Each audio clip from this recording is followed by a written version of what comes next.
Amém, que bom que você está aí mais uma vez, né? Uma abertura especial, porque hoje é também um dia especial. Hoje é o sábado, o dia do Senhor, e por isso nós temos uma ornamentação diferenciada, diferente da costumeira, né? A Nilde aí com as suas mãos de artista o preparou, né?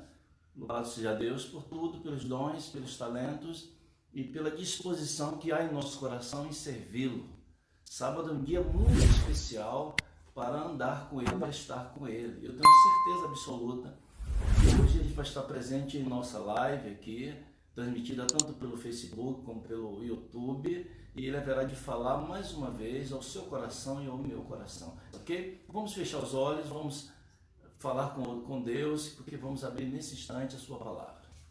Querido Deus e Pai, louvamos o Teu bendito e santo nome, pelas ricas bênçãos que tem derramado sobre o Teu povo, em meio a todas as dificuldades e limitações impostas pela situação de pandemia que vivemos aqui no Brasil e no mundo também. Nós louvamos o Teu nome apesar de tudo isso, porque percebemos a Tua mão ao guiar-nos, guiar o Teu povo, ao guiar a nossa família, a Tua mão nos chamando, nos buscando para nos falar ao coração.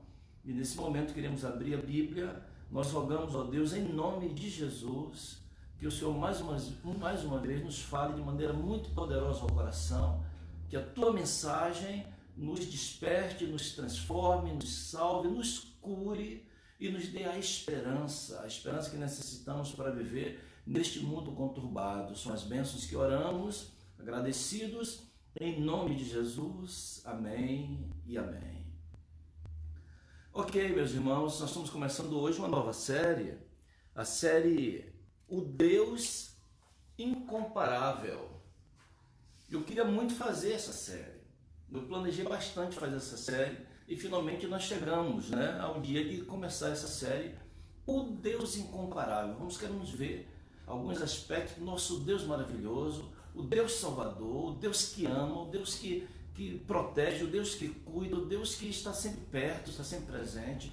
Além de tudo isso, o Deus onisciente, onipotente, onipresente, o Deus presciente, o Deus que elaborou o maravilhoso plano da salvação, o Deus que em seu grande amor nos deu Jesus, a representação máxima de quem Ele é.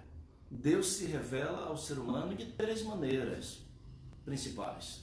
A primeira maneira pela qual Deus se revela ao homem, ou se revelou ao homem, é através da criação. Nós chamamos isso de a revelação natural de Deus. O apóstolo Paulo diz, em Romanos 1, 18 em diante, ele diz que nós, seres humanos, podemos conhecer e encontrar a Deus nas coisas que foram criadas. Não existe desculpa para dizer que Deus não existe, porque as coisas criadas mostram isso. A outra maneira que Deus se revela é através da chamada revelação escrita de Deus, que é as escrituras sagradas, a revelação especial de Deus. Aqui na Bíblia, Deus se revela de forma mais ampla do que Ele se revela na criação, nas coisas criadas. Porém, a revelação plena de Deus, a revelação mais completa de Deus, é Jesus Cristo. Ele é a representação real de Deus. Quer conhecer quem é Deus? Precisamos olhar para Jesus. A pergunta que é feita, quem é Deus? Ou melhor, como é Deus? Parece que a pergunta como é Deus, soa mais importante ainda do que quem é Deus. Nós queremos saber não apenas quem Ele é, mas como Ele é. Essa é a necessidade do ser humano. Para muitos, Deus é apenas uma ideia assim abstrata, é uma coisa, uma ideia, mas não um ser pessoal. Para outros, Ele é até um Deus pessoal, um ser pessoal, mas muitos o confundem como um juiz severo. Lembra daquele velhinho, que alguns pensam ser Deus, cabelos brancos, sentado em um trono com a vara enorme, pronto a procurar defeitos para castigá-los? Alguns ainda pensam que Deus é assim. Outros imaginam Deus como um policial assim cósmico que vive no universo buscando encontrar os nossos erros. Tem aqueles também que veem a Deus como assim uma espécie de Papai Noel, né? Que está sempre disposto e pronto, com a sacola cheia de presentes. Busca Deus apenas pelos presentes. Querem encontrar em Deus alguém que está sempre disposto a doar tudo o que queremos e tudo o que julgamos precisar. Mas percebemos que tanto a religião como os religiosos criaram ideias assim, como se fossem caricaturas de Deus. Existem pessoas, a gente ouve histórias de pessoas que rejeitaram Deus e o cristianismo por conta da religião mal aplicada e por causa dos religiosos. O conhecido, né, estadista Mahatma Gandhi, uma das suas frases mais conhecidas, porque ele dizia amar o Sermão da Montanha. Ele dizia que era uma das obras mais importantes que a humanidade já produziu, escrita por Jesus. O Sermão da Montanha listou os princípios de um reino pleno e verdadeiro. E por conta do Sermão da Montanha, Gandhi disse, né, nos anais da história está escrito que ele disse que ele seria um cristão por conta do Sermão da Montanha. Eu me tornaria um cristão. Mas ele completa dizendo, se não fosse pelos cristãos. Ele é um representante de todos aqueles que têm uma ideia caricaturada de Deus. Jesus é a representação de quem é Deus. Essas respostas, elas podem até variar, né? Mas elas falam mais de nós do que de Deus. Nós representamos a Deus, nós queremos explicar Deus através de nós, de como nós somos. Essa que é a grande questão. Mas Jesus veio para revelar o Pai. Ele disse, você quer saber quem é Deus? Eu vim para revelar. Jesus veio para trazer a verdade sobre Deus. O inimigo das almas plantou um monte de mentiras sobre Deus. Lembra da parábola que Jesus contou? Que alguém veio de noite, um homem plantou uma vinha, mas alguém veio de noite e plantou um monte de ervas daninhas. Satanás veio a este mundo e plantou muitas inverdades, mentiras sobre Deus. Que Deus é mau, que Deus é cruel, que Ele é vingativo, que Ele é severo, que Ele é perseguidor, várias coisas. E Jesus vem para contar a verdade sobre Deus. Jesus vem revelar quem é Deus. É por isso que Ele diz, quem vê a mim, vê o Pai. Olhe para mim, o Pai é assim como eu sou. E para revelar que Ele era a personificação de Deus, de fato, Ele perdoou pecados, Ele aceitou a adoração e culto.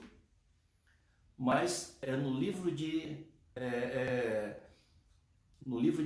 Lucas, no capítulo 15, em Lucas 15, é que nós percebemos a visão mais clara de quem é Deus, como é Deus. É o quadro mais claro que Jesus pinta de Deus, é em Lucas 15. Eu quero convidar você a abrir a Bíblia agora, em Lucas 15.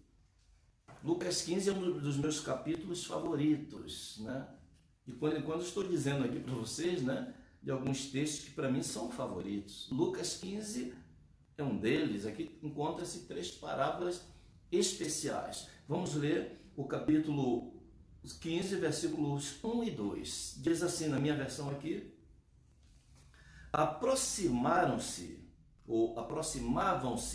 de Jesus todos os publicanos e pecadores para o ouvir. A Bíblia está dizendo que Jesus, a personalidade de Jesus, a pessoa de Jesus, ele atraía a si os pecadores. Inclusive Mateus coloca aqui, né? O evangelista Lucas coloca aqui, inclui entre os pecadores os publicanos, que eram odiados da nação. Nunca é demais nós lembrarmos que os publicanos eram os cobradores de impostos. E por que eles eram odiados porque cobravam impostos? Não somente isso. É porque ele, sendo judeu, o publicano, ele era judeu escolhido pelos romanos, um cidadão judeu, que era o instrumento da Receita Federal Romana para extorquir seus próprios irmãos. Ele era considerado um traidor da pátria. Portanto, é colocado aqui na lista dos pecadores e em destaque os publicanos e os outros pecadores, os demais pecadores, ladrões, assassinos, prostitutas, todos os tipos de pecadores. Jesus atraía assim, olha o que diz, aproximando-se ou aproximavam-se de Jesus, publicanos e pecadores, para o escutar, eram atraídos pela sua mensagem. Mensagem de salvação. Olha só, continua o verso 2. E murmuravam os fariseus e os escribas, os líderes religiosos. Observa aqui, quem se queixava, quem murmurava, quem reclamavam, eram os líderes religiosos. Os fariseus e os escribas dizendo: este recebe pecadores e come com eles. Observe que aqui eles fizeram uma reprovação a Jesus, uma reprovação dupla. Qual era a questão dos líderes religiosos da época? É que eles ensinavam que a graça de Deus era algo muito fino e não poderia ser desperdiçada com pecadores. A graça de Deus não era segundo os ensinos dos fariseus. E para eles era algo de deixar qualquer pessoa indignada. O fato de Jesus dizer, a ideia de que Jesus, ou melhor, que Deus se interessa por pecadores. A queixa deles aqui, logo, é que Jesus está se envolvendo com pecadores. Olha que esse não deve prestar. Olha como que ele está se envolvendo. Ele está recebendo os pecadores. Então Jesus conta algumas parábolas, 3 parábolas, para responder esse duplo questionamento. Então observe que as palavras de Jesus ofenderam grandemente esses homens. Eles ficaram muito ofendidos e talvez as palavras de Jesus ainda ofendam os pecadores ou os líderes religiosos ou os religiosos de nosso tempo. Pode ser que entre nós que estamos nessa comunidade, eu espero que não, nós somos uma comunidade virtual, talvez alguns de nós tenham ideias sobre Deus semelhante a que tinham aqueles homens e podem até se julgar um tanto ofendidos, não com as minhas palavras, mas com as palavras de Jesus, que vamos ler a partir de agora. Em seu ministério, Cristo atraiu pessoas das quais os religiosos desprezavam. Jesus atraiu essas pessoas para si. Aliás, esses religiosos, eles nem se aproximavam dessas pessoas. E quem eram? Os enfermos, os pobres, os indesejados samaritanos, os publicanos. Todas essas pessoas eram marginalizadas pelo sistema religioso e social de Israel. Eram colocados à margem. Eles eram verdadeiramente marginalizados, eram rejeitados. Mas Jesus os atraía. E o que ofendeu mais essas pessoas, na resposta de Jesus, ou melhor, o que mais ofendeu essas pessoas, esses líderes, não foi a resposta deles a Jesus, não foram eles responderem a Jesus, eles se aproximarem de Jesus, eles ouvirem Jesus falar e serem atraídos para Jesus. Não era isso que ofendia. O que ofendia era Jesus responder a eles, Jesus os atender, Jesus os responder. É por isso que ele dizia: este recebe pecadores. Eles diziam isso. e come com eles, não apenas recebe, como convive com eles, entra em comunhão com ele, porque entre os judeus comer juntos era sinal de íntima amizade. É por isso que Jesus lá no Apocalipse diz: aquele que ouvir a minha voz, né, eu bater a porta, aquele que ouvir abrir a porta, eu entrarei na casa dele e cearei com ele, eu vou comer com ele, vou entrar em íntima comunhão com ele. Comer juntos, judeu não comer com qualquer um, mas Jesus, a Bíblia diz aqui, e os fariseus, os escribas, os líderes religiosos da época, os grandes homens da fé da época, eles questionavam Jesus, por Jesus os aceitar, os receber. Eles pensavam: pode Deus se associar com pecadores? Claro que não, diziam eles, pensavam eles. Então foi por isso que Jesus contou 3 parábolas, irmãos, e para mostrar exatamente o contrário. O objetivo das 3 parábolas que aparece aqui, a parábola da ovelha perdida, a parábola da dracma perdida e principalmente a parábola do filho pródigo ou do filho perdido, mostram de forma clara que Deus sim recebe pecadores perdidos. Todos nós, de uma maneira ou de outra, eu tenho certeza que quando perdemos alguma coisa que nós gostamos, que nós amamos, nós nos sentimos frustrados, muito frustrados. Eu mesmo já perdi algumas coisas que eu lembro até hoje. Os meus filhos, de vez em quando, eles lembram aquele negócio que eu tinha, que eu perdi, aquele brinquedo, né? E a gente não esquece, né? E eu estou balançando a cabeça aqui, sentindo com a cabeça, dizendo que é verdade, né? Mas a tremenda revelação que Jesus faz ao contar essas parábolas, que choca, sabe o que é? Ele está dizendo: Deus sente a mesma coisa. Quando perde algo que é precioso, que tem valor para ele, ele fica frustrado, ele fica triste também, como ser humano. É isso que Jesus está transmitindo para aqueles que os ouvem, inclusive aqueles que ficavam chocados com aquilo que ele falava. O alvo das histórias, das 3 histórias, não era falar das coisas que foram perdidas. O objetivo não é esse. Não era dizer que uma ovelha se perdeu. O objetivo da história não era dizer que uma moeda, uma dracma se perdeu, ou que um ser humano se perdeu. O foco não era esse. O foco que Jesus queria mostrar com essas histórias, o grande alvo dele era focalizar o caráter de quem perdeu as coisas. Não é as coisas, não são as coisas que se perderam. É quem perdeu. Um pastor que amava ao ponto de deixar as 99 guardadas no aprisco e sair em sua busca incessante até encontrar a ovelha perdida. O caráter de um pastor que ama. Uma mulher que, tendo perdido uma dracma dentro de casa, tirou tudo de dentro da casa, tirou os móveis rústicos velhos, varreu a casa várias vezes, acendeu a lamparina até encontrar a sua moeda perdida. Havia um valor tremendo para o seu coração encontrar, ou aquela moeda, encontrá-la deveria ser a sua principal missão, o caráter daquela mulher. E um pai que viu seu filho sair pela porta, indo para o mundo, e não cessou de esperá-lo, de aguardá-lo e orar por ele, não cessou de amar. O foco é quem perdeu, e não no que foi perdido. Essas parábolas, irmãos, as 3 parábolas revelam quem é Deus e como é que Deus é. O tema de toda a nossa série é o Deus incomparável. Não tem nada que se compare ao Deus que nós amamos e servimos. Ele é representado nessas 3 parábolas.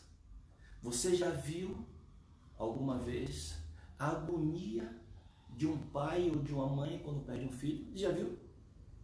Eu não estou falando perder por um falecimento, não é isso. Perde na rua. Você já viu alguma vez na praia? Já viu alguma vez no shopping? Ou qualquer lugar onde tem aglomerações? E uma mãe dizendo: você viu uma criança assim? E com os olhos arregalados? Já viu a angústia? A angústia é tão grande que todos ou quase todos se unem naquela busca. E quantas vezes eu saí procurando também na praia? Quando vi aquele pai desesperado de um lado para o outro, você viu um menino, uma criança assim, aquele desespero. Quando nós chegamos, nós estávamos no Pará, nós fomos para uma cidade chamada Jacundá. Passamos ali 1 ano e meio. E o Flavinho não se adaptou logo. O Flavinho era um bebê, praticamente um bebê. Acho que tinha o quê? 3 anos, 4 anos, né?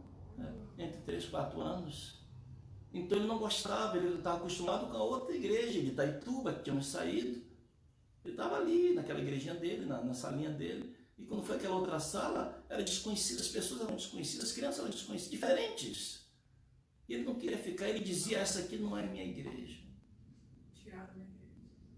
E um dia, nós procuramos Flavinho, cadê Flavinho? Flavinho desapareceu na igreja. Sabe o que aconteceu? Flavinho saiu pelas portas da igreja, ninguém viu. Uma criança de 3 anos. E atravessou a rua, atravessou várias ruas. Ele já tinha naquela idade, meus filhos, graças a Deus, meus filhos sempre tiveram uma boa noção de espaço geográfica, né? E ele sabia como ir para casa, a gente ia de carro, mas ele foi andando.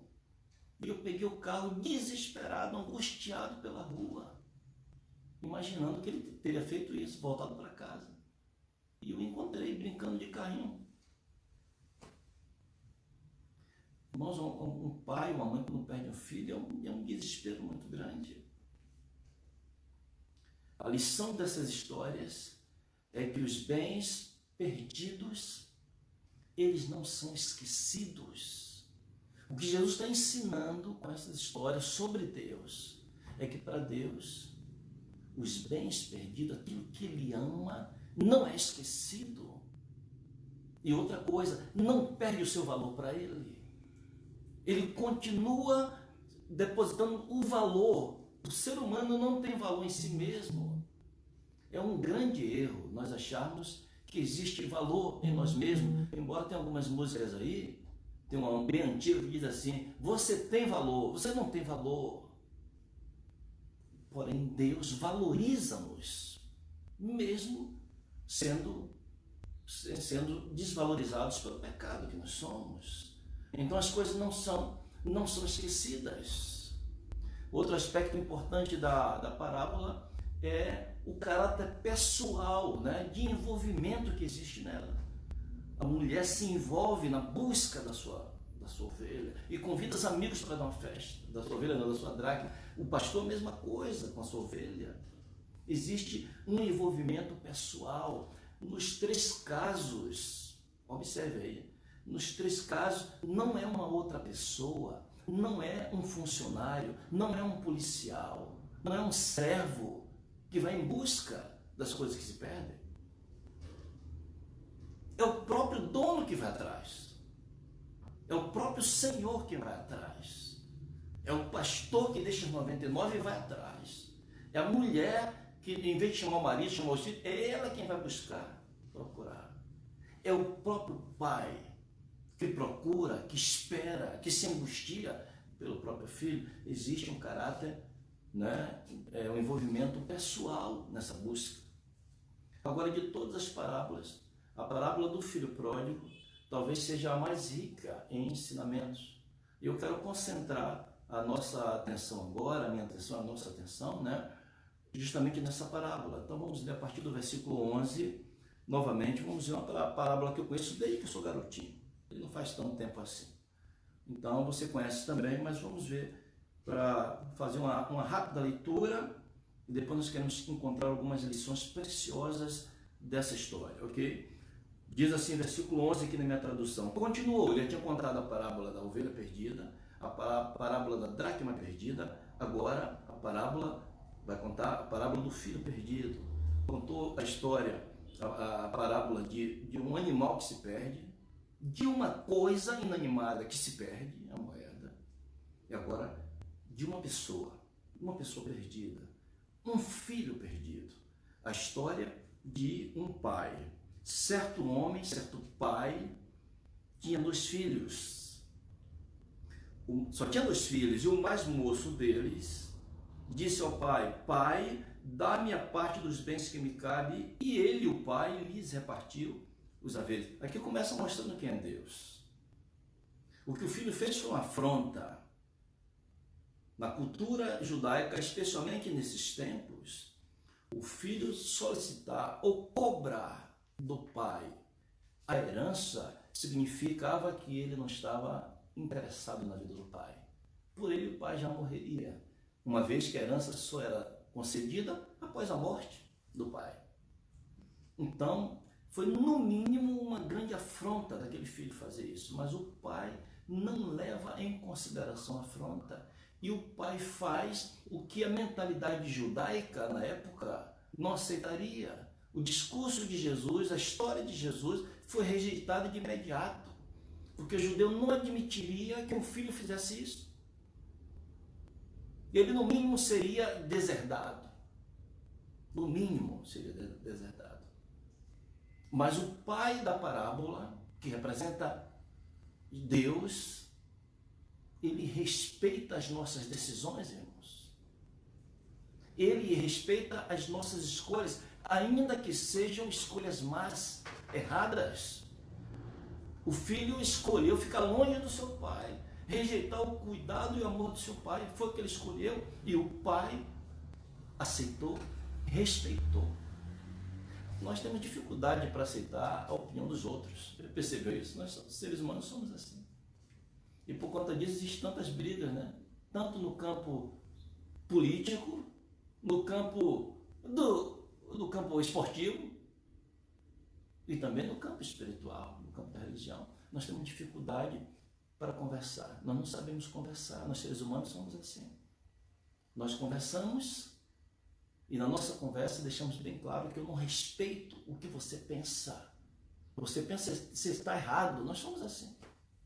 Às vezes não dizemos assim, como eu estou dizendo claramente, abertamente assim, mas nós pensamos assim e escondemos que pensamos assim. Deus não é assim.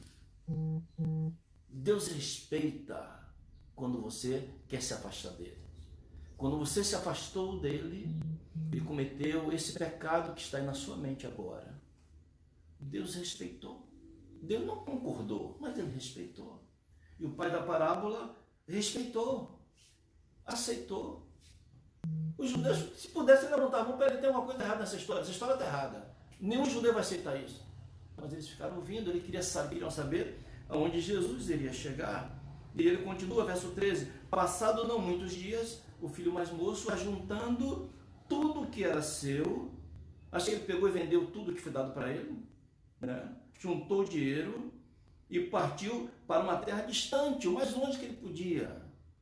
E lá, diz a Bíblia, dissipou todos os seus bens, vivendo dissolutamente, vivendo à toa, vivendo sem pensar no amanhã, vivendo como se Deus não existisse.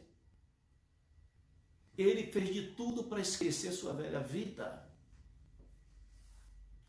Viveu dissolutamente. 14, verso 14. Depois de ter consumido tudo, porque acaba, nada é para sempre, né? Acaba. Aí sobreveio aquele país uma grande pandemia, irmãos. Vamos adaptar aqui para a nossa realidade, né? Uma grande fome, mas aqui foi uma grande pandemia. E ele começou a padecer necessidade, começou a passar necessidade. Ele não tinha mais dinheiro, ele não tinha mais amigos. Então, verso 15, ele foi, se agregou a um dos cidadãos daquela cidade e este o mandou para os campos a cuidar de porcos. Olha quanta humilhação. Um judeu tendo que criar porcos, irmãos. Um animal considerado pela palavra de Deus como um animal imundo para consumo. E o judeu rejeitava como sendo um animal imundo. Ali, verso 16, desejava ele fartar-se das alfarrobas que os porcos comiam, mas ninguém lhe dava nada. Não tinha direito de comer nem o que era o alimento dos porcos. Então, aí eu gosto muito dessa parte do verso, ou da história, verso 17, então caindo em si, disse: quantos trabalhadores de meu pai têm pão com fartura e eu aqui morro de fome? Caindo em si. Eu acho significativa a expressão caindo em si. Eu já repeti isso algumas vezes, alguém já deve ter me ouvido falar quando eu falo sobre esse assunto. Porque o ser humano, quando se afasta de Deus, é porque está fora de si. Nós temos que ficar fora de nós mesmos para nos afastar de Deus. É o maior erro que alguém pode cometer, é se afastar da fonte da vida, é soltar a mão de Deus. E nós ficamos muitas vezes fora de nós mesmos por causa do brilho das coisas deste mundo, pelo desejo do pecado, a concupiscência do pecado está em nosso coração. Nós ficamos fora de nós mesmos, esquecemos que Ele existe, rejeitamos o seu amor, rejeitamos o seu chamado, fechamos o ouvido para não ouvir a sua voz, ficamos totalmente fora de nós mesmos, fora de si. Mas aqui no verso 17, aquele jovem finalmente, louvado seja Deus, finalmente ele caiu em si outra vez. Existe um momento na nossa vida que nós caímos em si ou caímos em nós mesmos. E eu espero, em nome de Jesus, que essa manhã seja o dia que você e eu vamos cair em si. Que os nossos olhos vão se abrir e vamos enxergar o que até agora nós estávamos vendo. Quantos trabalhadores de meu pai estão vivendo de boa? E eu aqui passando necessidade, eu aqui morrendo de fome. Que escolha horrível fiz. Está tudo errado. Verso 18. Levantar-me-ei, disse o filho, e irei ter com meu pai e lhe direi: Pai, pequei contra o céu. Coisa que foi tão errado que eu peguei foi contra o céu. E diante de ti também. Verso 19. Já não sou digno de ser chamado teu filho. Trata-me como um dos teus trabalhadores. Aí, a outra frase que eu gosto demais nessa história. O verso 17, caindo em si. E o verso 20, levantando-se, foi para o seu pai. Não esperou sentir vontade. Não esperou algo sobrenatural acontecer. Não esperou o pai vir e puxar e transportar para lá. Não foi isso que ele esperou. Ele se levantou e colocou em prática a sua decisão. Eu falo para alguém que está dizendo: eu vou me levantar e vou ter com meu pai, mas não sai do lugar. Continua no chiqueiro. Na igreja, professando o cristianismo, dizendo: eu sou cristão, mas dentro do chiqueiro, mergulhado até o pescoço no chiqueiro, nas coisas deste mundo, nas coisas do pecado. E quando me ouve falar, ouve a voz de Deus falar ao coração, diz: não, Senhor, eu vou me levantar. Mas vai continuar no chiqueiro. É necessário levantar-se e ir para o Pai, colocar em prática. Caiu em si, levante-se agora, volte para o Pai. Você está esperando o quê? Existem pessoas que eu fico pensando: está esperando o quê? Não, eu vou decidir, mas quando é que vai decidir? Não está na hora agora, não. E o tempo vai passando. Aquele jovem se levantou e foi para o seu pai. Verso 21, verso 20 ainda, né? Vinha ele ainda longe, quando o seu pai o avistou, uma demonstração clara de que o pai ficava procurando, e ele avistou. Acho que ele ficava o dia todo na porta da varanda, ali na varanda, olhando. E de repente o pai viu um vulto, ele o avistou, mesmo vindo com roupas maltrapilhas, mesmo vindo todo sujo, com o cabelo desgrenhado, andando talvez mancando. O pai o reconheceu. Vinha ele longe quando seu pai o avistou e, compadecido dele, correu. Outra indicação aqui importante, estou só frisando alguns pontos, já pregando sobre essa parábola. O foco aqui não é exatamente esse, né? Só estou frisando alguns detalhes. Não era lícito a um homem já de certa idade, de meia idade para cima, andar correndo. É isso que diz a tradição entre aqueles povos judeus naquela época. Mas aquele homem corre, ele quebra o protocolo, aquele pai corre. É por isso que alguém diz assim: essa parábola está errada, denominar, apelidar essa parábola de a parábola do filho pródigo. Que filho pródigo? A parábola é do pai amoroso. Que pai especial. O pai sai correndo. E por que o pai corre para abraçá-lo? Porque o pai tinha medo de alguém chegasse primeiro do que ele. Talvez o filho, irmão, que ficou, e dissesse para ele: você está fazendo o que aqui? Isso aqui é o seu lugar. Você desperdiçou metade da fazenda do seu pai. E agora você volta com a cara mais limpa. Você acha que é só assim mesmo? Você sabe que todas aquelas pessoas que planejam voltar para a igreja vai encontrar aqueles que vai desanimar. Você agora vai voltar com essa cara de santo, de Madalena arrependida, é? Depois de tudo que você fez. E por conta disso, muitas pessoas não têm coragem de voltar. Muitas pessoas ficam com vergonha de voltar. Esse era o pensamento dos religiosos da época. Você não pode voltar para Deus sem demonstrar provas de arrependimento, sincero, verdadeiro. Aí você volta, por enquanto, do jeito que você está ainda, todo sujo? Não. E o pai tinha medo, muito medo, de que alguém o encontrasse primeiro e o desanimasse. O pai corre, o abraça. O pai, no seu abraço, o protege. E quando ele começa o discurso dele, versículo 21, né? E o filho lhe disse: pai, pequei contra o céu diante de ti, já não sou digno de ser chamado teu filho. O pai corta o discurso na metade, não deixa nem ele terminar o que ele tinha planejado falar. Verso 22, o pai, porém, disse aos seus servos: trazei depressa a melhor roupa, ponde-o, ou melhor, a melhor roupa vestiu, ponde-lhe um anel no dedo e sandália nos pés. Trazei também o novilho cevado, comamos e regozijemo-nos, porque este meu filho estava morto e reviveu. O meu filho estava perdido e foi achado, foi encontrado, e começaram a regozijar-se. Houve uma festa, da mesma maneira que nas duas primeiras parábolas Jesus conta. Ele diz que depois que aquele pastor encontra a sua ovelha perdida, ele dá uma festa. Reúne os amigos e vizinhos, uma festa. A mulher, depois que encontra sua ovelha perdida, uma festa. Reúne as amigas e vizinhas. Achei, alegrai-vos comigo, achei minha dracma perdida. Agora o pai, depois que encontra o seu filho, meu filho estava perdido. Meu filho estava morto no mundo. E ele voltou, não importa como ele esteja, como ele voltou, o que importa é que ele voltou. O meu filho estava morto, reviveu, renasceu, ressurgiu.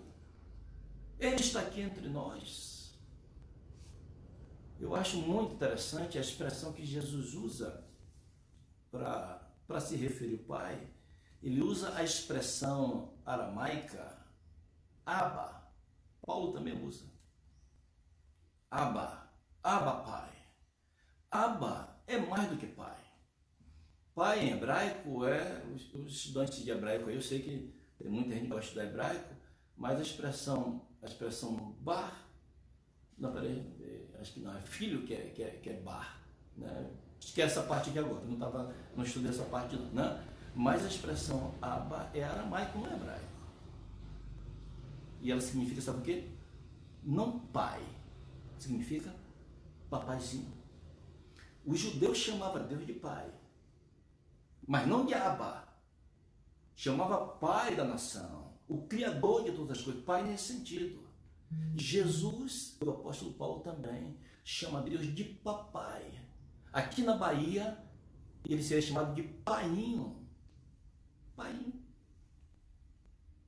Porque era uma designação carinhosa de Deus. No inglês, ele seria chamado de daddy.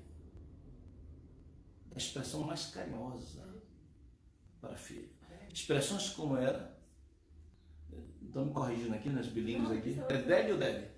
Está escrito daddy, né? Mas a gente lê daddy, né? Que eu estou estudando, que eu qualquer dia desse, eu vou estar na Europa também, tem que aprender inglês. Mas vamos lá, né? Embora lá fala alemão, lá onde meus filhos estão, fala inglês também, né? Ok. Então aqui, sabe que eu estou vigiado, que o pessoal me corrige o tempo todo, né? Então, essa expressão não aparece, irmãos, nas grandes religiões, como por exemplo, islamismo. O islamismo não tem a visão de um Deus papai, de um Deus que coloca no colo, de um Deus carinhoso. o islamismo não tem, o budismo não tem, o hinduísmo muito menos, não tem. Isso só aparece no cristianismo, nem o judaísmo tem, é só cristianismo. Jesus traz essa visão de Deus, um Deus que não se compara, é um Deus Abba, papai. Ele não é simplesmente o nosso criador, ele é o nosso papai, nosso paizinho, o painho, aquele que nos toma no colo, que faz carinho em nós. Eu não sei se meu pai está aí assistindo, de vez em quando ele entra aí também com minha irmã Denise, mas eu lembro muito bem o carinho do meu pai, quando ele tinha a gente chama de venda, né? Tinha uma vendinha, né? Na rua que nós... Um comércio, né? Um comércio. E ele não sentava numa cadeira, ele ficava sentado em um caixote, a gente chama engradado. Era um engradado de cerveja, de refrigerante, mas era feito de madeira. E era muito confortável, ele sentava, sempre ficava bem liso, e ele sentava naquele engradado. Eu era tão pequeno, eu ainda lembro, que ele me colocava em uma das suas pernas e ficava balançando assim, ó.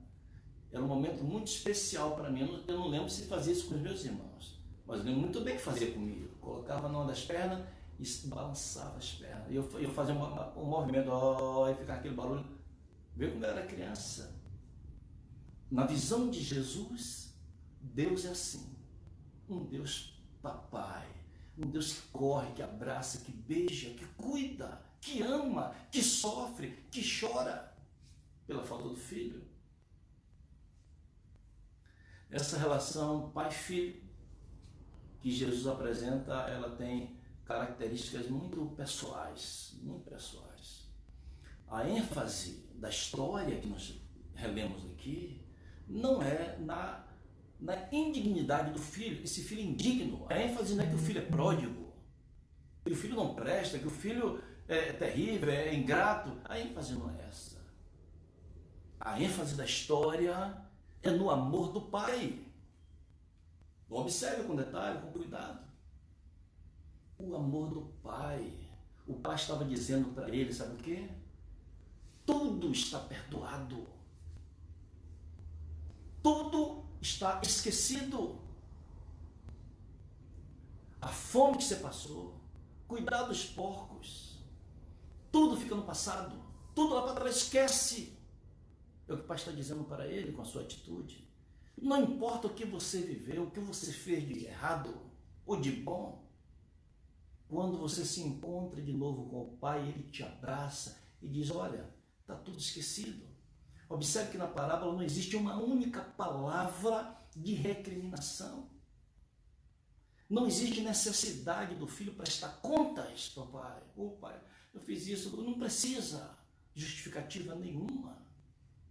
Os fariseus, se Jesus dissesse na história, e quando o filho se aproxima, veio de longe, o pai agora vem aqui, e dissesse para ele, olha, você agora precisa de passar por um período especial, um tempo de prova, quero ver se você mudou mesmo, você não vai morar dentro de casa ainda, vai ficar lá fora, um pouquinho lá no curral, um pouquinho, para dar provas, passar por alguma penitência.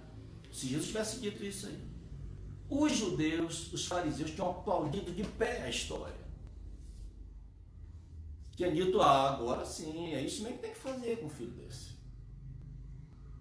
Mas Jesus não apresenta uma única condição, irmãos, para aceitar o seu filho que volta. Não importa como esteja, o pai aceita o filho sem nenhuma condição. O arrependimento, a necessidade do arrependimento era o coração da religião farisaica, do farisaísmo. A necessidade de você primeiro se arrepender, de você consertar a sua vida, de você corrigir seus passos, de você pedir os perdões que houver necessário, para depois então Deus poderia voltar para Deus. O que Jesus apresentava era totalmente diferente da ideia dos fariseus. O ensino de Jesus era totalmente o contrário. Jesus está apresentando para eles o incomparável Deus, um Deus que não se compara. Por isso, chocava. Jesus estava dizendo que o Pai não esperava uma transformação moral, ou não espera uma transformação moral para que possa nos aceitar. O Pai não espera que primeiro nos arrependamos para que nos receba de volta. É isso que Jesus está ensinando. Embora essas coisas sejam importantes, arrependimento, quem vai negar a importância do arrependimento, da reforma, da transformação da vida, da mudança dos hábitos? Ninguém pode negar isso. Mas essas coisas, embora sejam extremamente importantes, essas coisas, ouça bem, meu irmão e minha irmã, essas coisas, por mais importantes que sejam, não são a base para a nossa salvação. Essas coisas, arrependimento, reforma de vida, tudo isso é importante, mas não é a base para a nossa salvação. A nossa salvação está baseada, arraigada unicamente na graça, no amor do Pai. Os fariseus e a religião da época tornaram essa ideia, essa doutrina quase que incompreensível para o ser humano. Nós temos dificuldade de entender isso. E nós, muitas vezes, vivemos como se não compreendêssemos isso. Nossa salvação, repito, eu passei uma temporada toda, uma série todinha falando da salvação pela graça, repetindo isso. Se existe uma coisa que nós precisamos aprender, é isso. Mudança de vida, mudança de hábitos, viver uma vida digna, a questão ética, tudo isso é importante, mas essas coisas não são a base para a minha salvação, para a sua salvação. A aceitação divina, já vimos isso aí, um tema, né? É a aceitação divina que nos leva ao arrependimento, e não o contrário. Eu não preciso me arrepender para ir a Jesus, não. Eu vou a Jesus, eu vou para os braços do Pai.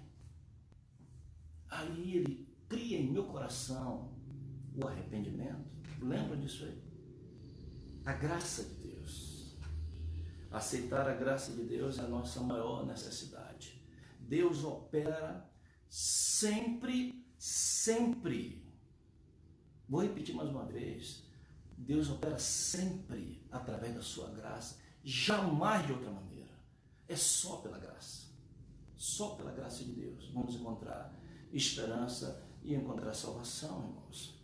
No processo da salvação, a gente tem que fazer alguma coisa? Tem sim. É buscá-lo, é andar com Ele. E qual é a nossa contribuição? O que nós entregamos para Ele? Entramos unicamente com o pecado. Nada mais. É só o pecado. Entregamos para Ele os nossos pecados. É assim que Jesus descreve Deus, o Pai, Abba Pai. É dessa maneira que Ele é representado nas palavras de Jesus. Como é que é Deus? Jesus está explicando quem é Deus. Você não precisa ter medo de Deus. Você não precisa ficar assustado com a ideia de que Jesus vai voltar assim.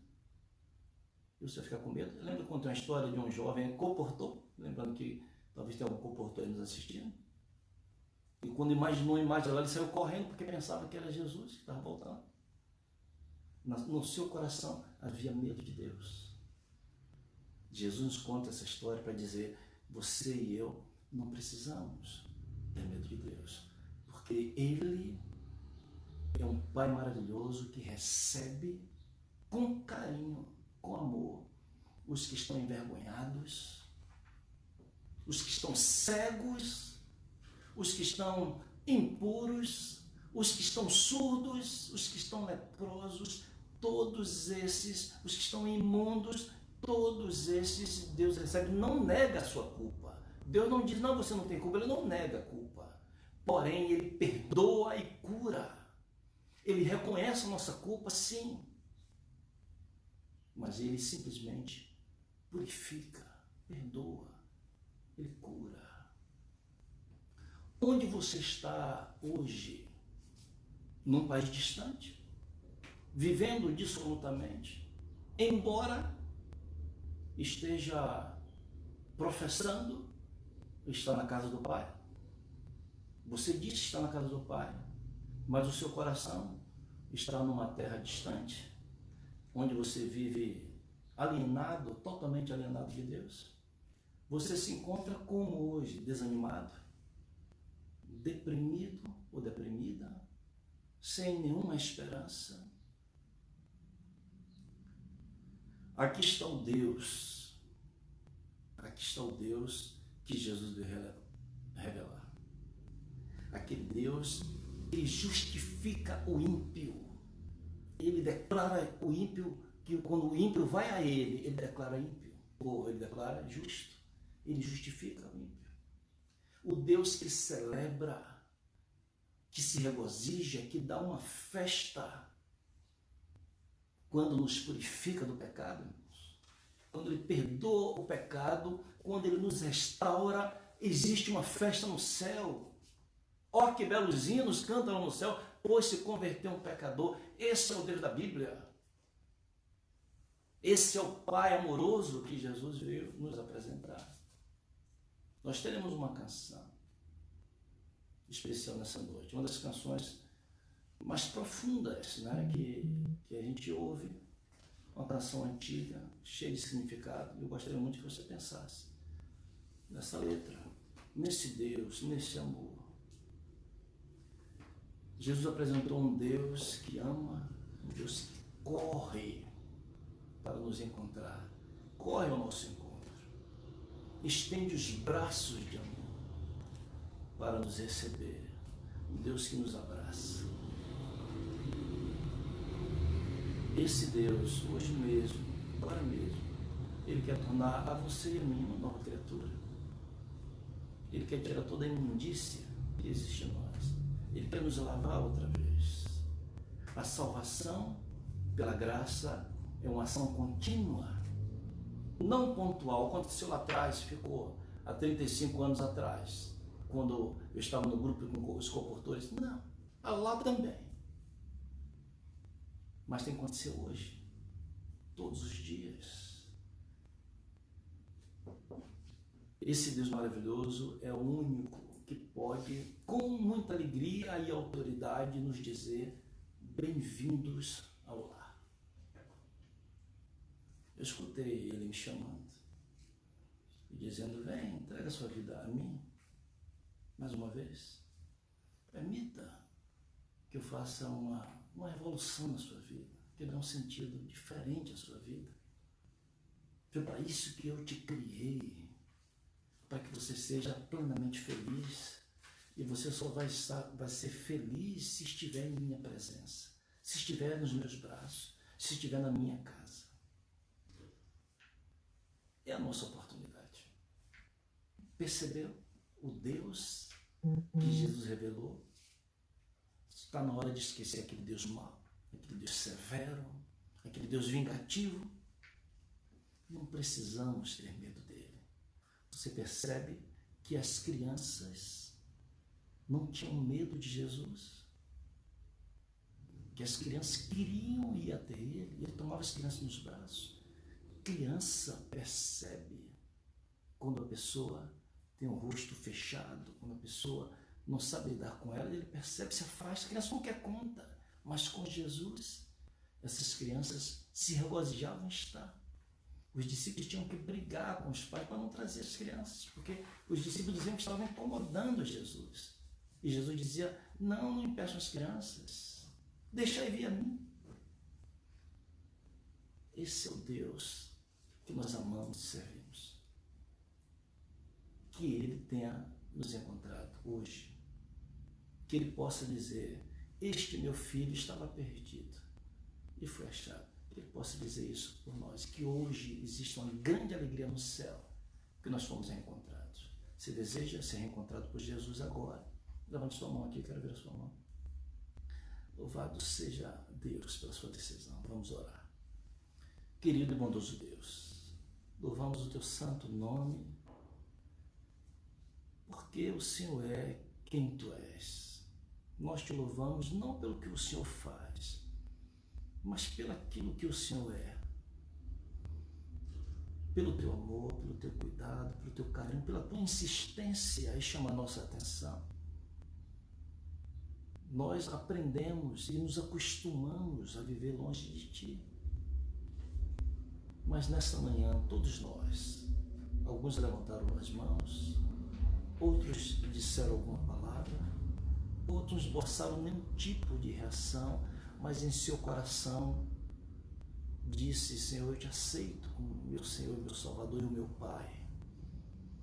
Aceito, ó Deus, essas decisões tomadas nessa noite, mas acima disso, que o Senhor nos cure do pecado, que o Senhor nos salve do poder do pecado, e que um dia, quando o Senhor voltar, o Senhor nos leve finalmente para longe do ambiente do pecado. São as bênçãos que nós oramos, agradecidos em nome de Jesus. Amém e amém.